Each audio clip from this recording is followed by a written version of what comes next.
ఏలూరు జిల్లా మండలంలోని ఉప్పేరు గ్రామ సచివాలయంలో జరిగిన ఇది మంచి ప్రభుత్వం కార్యక్రమంలో Polavaram MLA Chiri Balaraju, AP Tricor chairman Boragam Srinivasu పాల్గొన్నారు. 100 రోజుల కూటమి ప్రభుత్వంలో ప్రతి నెల 1వ తేదీన 4,000 రూపాయల పెన్షన్ పంపిణీ చేయడం జరుగుతుందని, దీపావళికి ఉచిత గ్యాస్ సిలిండర్లను పంపిణీ చేస్తామని, సంక్రాంతి నుంచి ఉచిత బస్సు ప్రయాణం అందుబాటులోకి తెస్తామని ఎమ్మెల్యే తెలిపారు. ఇటీవల పోలవరం నిర్వాసితుల గురించి సీఎం, డిప్యూటీ సీఎంలను కలిసి ఆర్ఎన్ఆర్ ప్యాకేజీ చెల్లించాలని కోరామని ఎమ్మెల్యే తెలిపారు. ముంపుకు గురవుతున్నప్పటికీ రాజీవ్ నగర్ గ్రామాన్ని ముంపులో లేదని అధికారులు చెబుతున్నారని, ముంపు జాబితాలో చేర్చాలని గ్రామస్తులు కోరారు.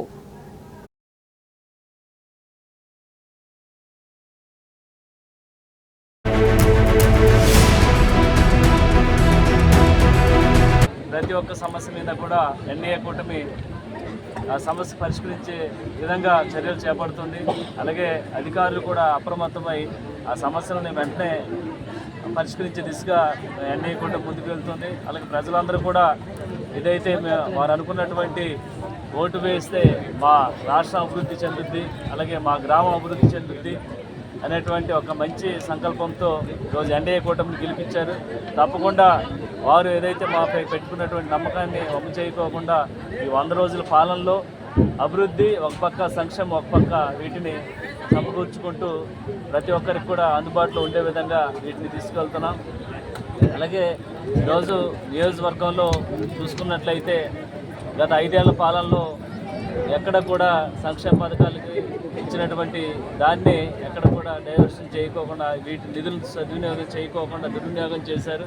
మన ప్రభుత్వం వచ్చి 3 నెలల్లోపే రోజు నియోజకవర్గంలో 20 కోట్ల రూపాయలు శాంక్షన్ చేశారు. అలాగే ఆర్ఎన్ఆర్ ప్యాకేజీకి సంబంధించి, పోలవరం ప్రాజెక్టుకి సంబంధించి 12,700 కోట్లు ఇవి పార్లమెంట్లో బిల్ ఆమోదం తెలపడం జరిగింది. ఇలాగా చెప్పుకుంటూ పోతే అనేకమైన 100 రోజుల పాలనలో 100 రోజులు సంక్షేమ పథకాలని ప్రజలకు అందించేటువంటి కార్యక్రమం ఎన్డీఏ కూటమి తీసుకొచ్చింది.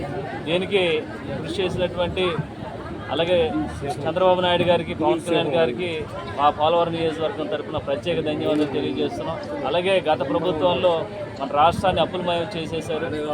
కానీ ఈరోజు ఉన్నా లేకపోయినా ప్రజలకు మనం మాటిచ్చాం. ఎన్నికల సమయంలో ఆ మాటను తప్పకుండా నెరవేర్చాలి. ప్రజలు ఇచ్చినటువంటి ఈ తీర్పుని మనం న్యాయబద్ధంగా ప్రతి ఒక్కరు కూడా ఇవ్వాలి అనేటువంటి ఒక దృఢ సంకల్పంతో ఈరోజు నియోజకవర్గంలో ప్రతి ఒక్కటి కూడా అందించే విధంగా చంద్రబాబు నాయుడు గారు, పవన్ కళ్యాణ్ గారు చర్య తీసుకుంటున్నారు. అలాగే మా ఎంపీ గారు పుట్ట మహేష్ యాదవ్ గారు కూడా మా కాన్స్టిట్యున్సీ మీద ప్రత్యేకమైన దృష్టి సారించారు.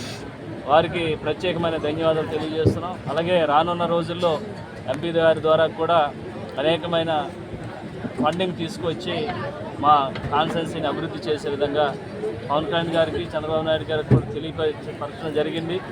ఏజెన్సీ ప్రాంతం పోలవరం నియోజకవర్గం, దీనికి ప్రత్యేకమైన నిధులు ఇవ్వండి వారిని అడగటం, వారు వెంటనే మీకు కావాల్సినటువంటి